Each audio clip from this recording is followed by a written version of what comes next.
Listen, I just had to take a minute because banking scams are at an all-time high right now. And what is happening right under our noses is incredibly sophisticated. Now, I'm standing in front of Bank of America, all right? But you need to know this is happening at every major financial institution across the country. I had to stop what I was doing to make sure everyone is made aware of what is currently going on. I'm going to go ahead and get in my car so we can talk about this. Okay, I am glad to be back in the car where it's a little bit more quieter because we need to have a real grounded conversation about this.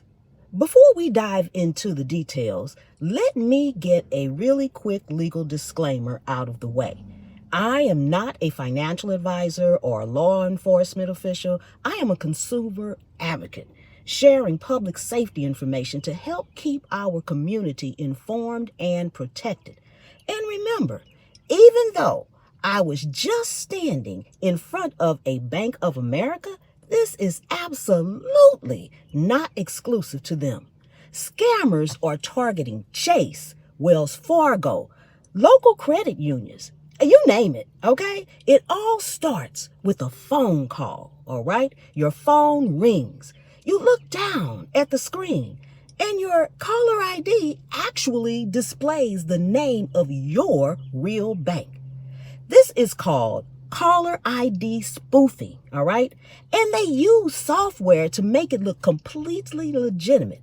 When you answer, the person on the line sounds incredibly professional. They identify themselves as being from the bank's fraud prevention department. But instead of telling you that your card was swiped, at a random store or used at a random store, they drop a shocker. I want to pause here for just a second. Because if you appreciate us looking out for each other and keeping our hard-earned money safe, please take a second. Just take a second to hit that subscribe button and do me a huge favor. Please share this video out with your family, your friends, and everyone you know.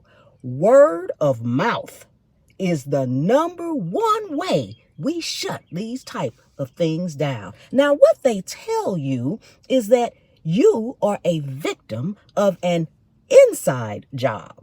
They claim that employees inside your local branch are actively trying to compromise your account and steal your money.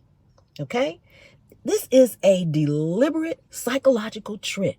By telling you not to trust the local branch employees, they are isolating you from the people who could help you spot the scam. Next, they are going to help you move your money to a secure temporary account to protect it. To do this, they instruct you to link a new digital debit card to your phone's mobile wallet, like Apple Pay or Google Wallet, okay? What they are actually doing is letting you link their fraudulent account card directly to your device. Then comes the physical part of the trap. They ask you to physically drive to your bank, walk up to the teller window, and withdraw a large amount of cash. Now, because they've already convinced you that the bank employees are in on the inside job, they will literally coach you on what to say. They tell you things like, if the teller asks, "Why are you withdrawing so much cash?" Don't tell them about any investigation. Just tell them something like, "Oh, I'm buying a used car," or "I'm doing home renovations," or "paying for a family vacation." Now, once you walk out of the bank with your cash, the next thing they tell you to do is go straight to an ATM. They instruct you to tap your phone with that new digital card and deposit the cash right into the machine. You're believing it's going into a safe holding space, But the moment that money is deposited, it hits the scammer's accounts and vanishes instantly. Okay? It is incredibly organized and is designed to exploit your natural desire to cooperate and protect your assets. So what can we do about this? What are the red flags we need to look out for?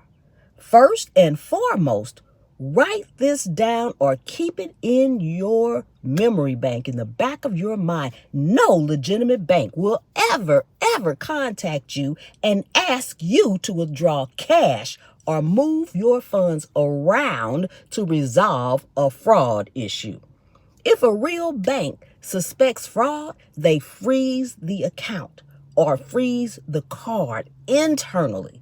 They don't ask you to become a secret agent, handle physical cash, or lie to their own staff. Okay? Second, if you ever receive an unsolicited call from someone claiming to be from your bank and the conversation involves moving money, hang up. All right? Hanging up is your superpower. Do not use any phone number they give you or that you find on the internet. That happened to me with my Facebook account. When my Facebook account was hacked, I literally started trying to find fraud divisions, fraud departments, and not just for Meta, but for just fraud in general. And the numbers I got went straight to more fraud. First thing they asked me to do is, can we send you a link so that we can see your phone and see what you are seeing? I'm like, oh, hecky no. All right. Oh, hecky no. All right. There is no way. And do not rely on your caller ID, okay? You want to look at the back of your physical debit or credit card or your account statement. Dial the customer service number, print it right there, and speak to a verified representative, okay? If you or someone you love does fall victim to something like this, please act immediately, okay? Report it straight to your actual bank consumer protection division. File a report and lodge a complaint with the Federal Trade Commission or the Internet Compliance Center. Knowledge is truly our best defense. This is why I am so passionate about trying to get this information to you all. Because the more we understand how these sophisticated operations work, the less power they have over us.